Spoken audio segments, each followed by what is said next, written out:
It's now a pleasure to call on Sam Whitten, who is a past president of Kol Shalom, to deliver a Devar Torah this morning. Sam. Thank you, Howard. Shabbat Shalom, everybody. As Howard, in his setup to the reading today, mentioned, there's quite a lot going on in this double portion of Matot Maseh. God sets forth laws regarding oaths. The people of Israel fight the Midianites. God tells Moses where each of the 12 tribes will live. And the special role of the Levites in the future society in Israel will be described, the beginnings of it. And these are all obviously important developments for the people of Israel as they head toward a future homeland.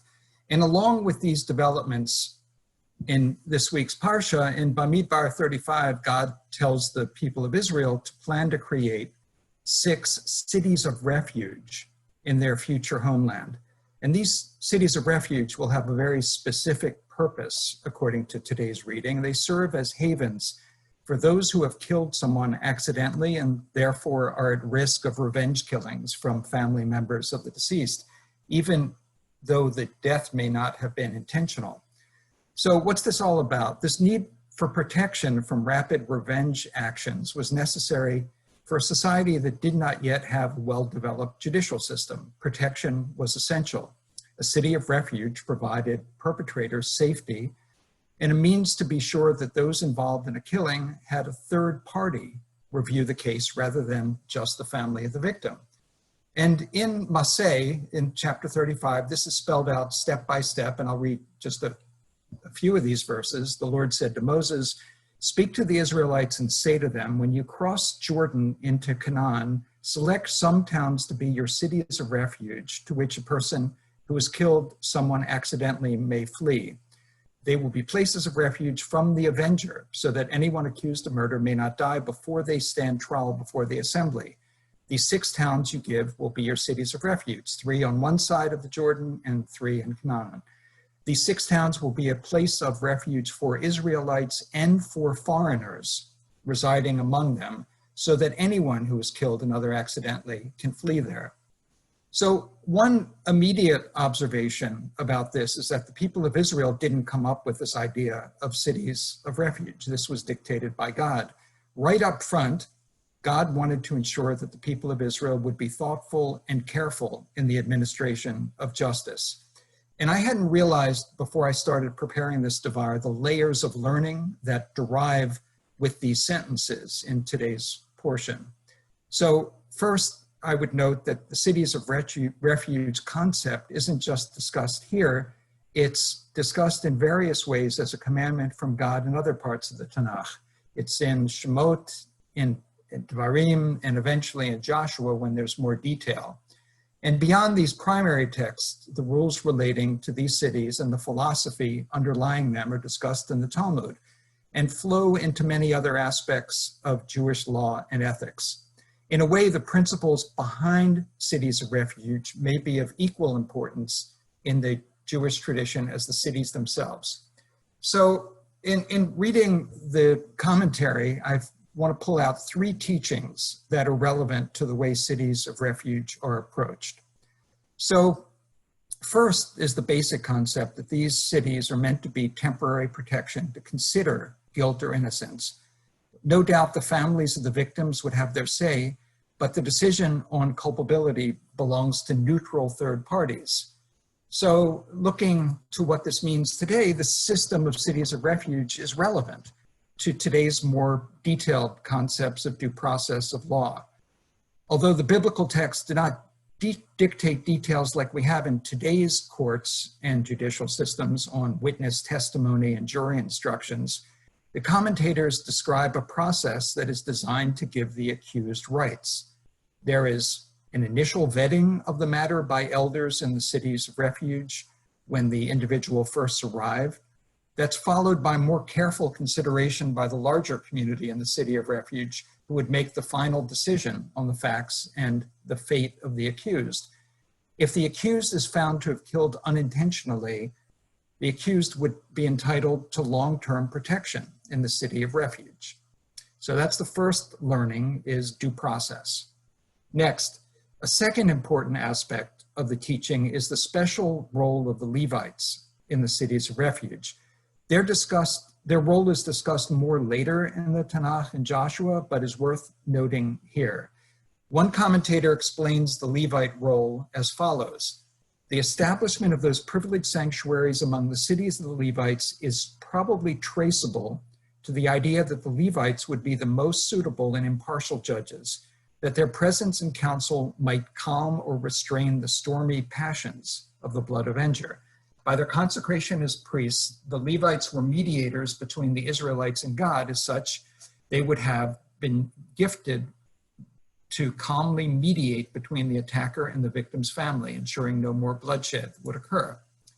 So this discussion of the Levites underscores that the mere existence of these cities of refuge would be meaningless without a system of justice that is dispensed fairly and impartially.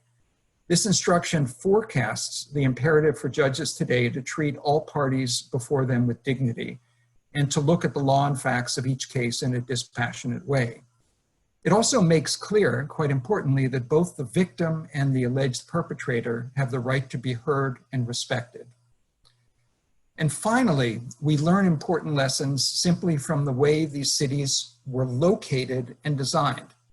As noted in the text, God directed that there be 6 cities of refuge, 3 east of the Jordan and 3 west.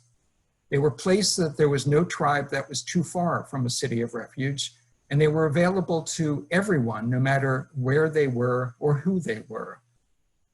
And the roads, and let me just pause on that, because in the reading we noted that it's not just the people of Israel, but strangers in their midst that were entitled to the protection. So moving on. The roads to the cities of refuge need to be clearly marked with signs that said miklat, refuge, so that those in need could find their way to the cities. And beyond this, there are many other references in commentary to the need to make access to the cities of refuge as easy as possible. In fact, in the Talmud, we're taught that barriers to get there were to be essentially eliminated. The rabbis taught that a private path was to be 4 cubits wide, a path from one town to another 8 cubits wide, a public road 16 cubits, but the road to the cities of refuge twice that, 32 cubits. Other commentary emphasized the need to be sure there are bridges built over any rivers on the way to the cities of refuge, and the gates at any city of refuge would never close. So we have all these structural advantages to cities so that people could find their way to safety. And before I conclude, I want to divert a bit from the text to apply this last point to today's world. So when I think about all this effort in the Torah, the Tanakh, the commentary, to emphasize the importance of access to cities of refuge, I can't help but contrast it to the current obstacles to the protection of refugees and asylum seekers who are fleeing persecution. In an ideal world, and as envisioned in the international commitments to which the United States and most of the world have made through treaties, refugees who fear persecution should be protected, both in the first country where they seek protection and in appropriate cases by resettlement in safety to another country. Sadly, the United States and the current presidential administration has been doing the exact opposite of what the Jewish tradition, as discussed in today's reading on cities of refuge, plus American values contemplate by shutting doors to refugees in need. These are desperate people who a normal US administration would make eligible for resettlement in our country. This country's leaders in the last 3.5 years have lost sight of these core values and have abandoned the meaning of leadership of the United States in the resettlement and protection of refugees. So I won't dwell on this. Many of you have heard me in other settings talk about this issue of refugee protection and resettlement. Watching the current administration in action has been very difficult for those of us who were involved with the program in years past in prior administrations. I had the privilege of helping manage these programs under a Republican president, George W. Bush, and later under a Democratic president, President Obama, and both administrations across party lines, with the support of both sides of the aisle in Congress, showed compassion and empathy. for the plight of refugees. And interestingly, not in this particular part of the Torah, but as we've discussed, there are 36 times in the Torah that we are told to welcome the stranger, which sets the foundation for the Jewish ethical commitment to the protection of asylum seekers and refugees, and is related, although not directly discussed in today's portion. But enough of that. This isn't the time or place for me to rant. I will say, though, that the instructions from God in today's reading about cities of refuge and the US humanitarian tradition over many decades to protect those fearing persecution overlap. They're mutually reinforcing, and we can all hope for a return to those principles very soon. But back to today's Parsha, and to finish up, and thank you for bearing with me, I will end where I began. The biblical instruction to build and maintain cities of refuge was an instruction by God that has provided us with 5 lessons that are equally and arguably more important today. These are fairness, neutrality of courts, forgiveness for mistakes, protection of the vulnerable, and compassion. And these are all timeless lessons. Thank you, and Shabbat Shalom.